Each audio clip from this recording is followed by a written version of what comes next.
bringing Israel to the world. This is IBN News. With News of Israel, I'm Susan Michaels.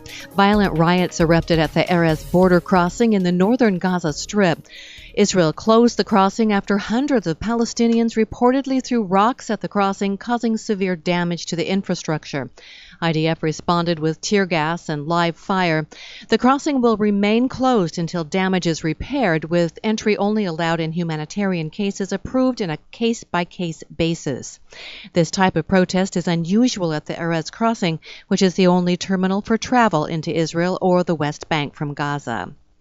President Reuven Rivlin met with the Philippine President Rodrigo Duterte during his visit to Israel, even though members of the Tagmir organization entreated him to cancel the meeting, saying he is a racist and anti-Semitic who is suspected of murder and other grave crimes. When talking with Duterte, President Rivlin spoke of the stability of the relations between the two countries. It goes back not only 70 years ago when the Philippines have recognized the right of the State of Israel to exist and to be independent.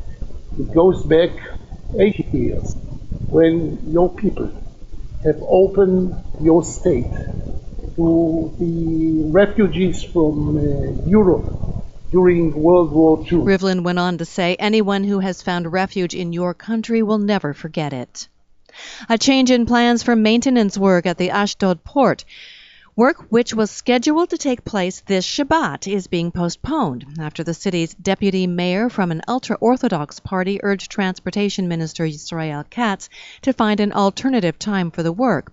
Ashdod Deputy Mayor Rabbi Mordecai Lieberman contacted Katz directly, asking him to delay the work for the 6 days of work. He went on to say the Ashdod port is proud to be Israel's leading economic gateway, which engraved on its flag the values of the Jewish state and which observes Shabbat as a day of rest. And Joint List leader in the Knesset, Ayman Odeh, met this week with European Union Foreign Policy Chief Federica Mogherini in Brussels, urging the EU to condemn Israel's nation-state law, which was passed in July.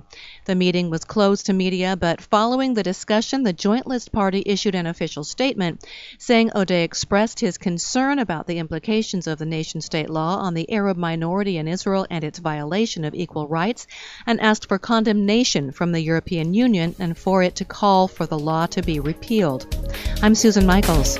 IBN, Israel Broadcast Network.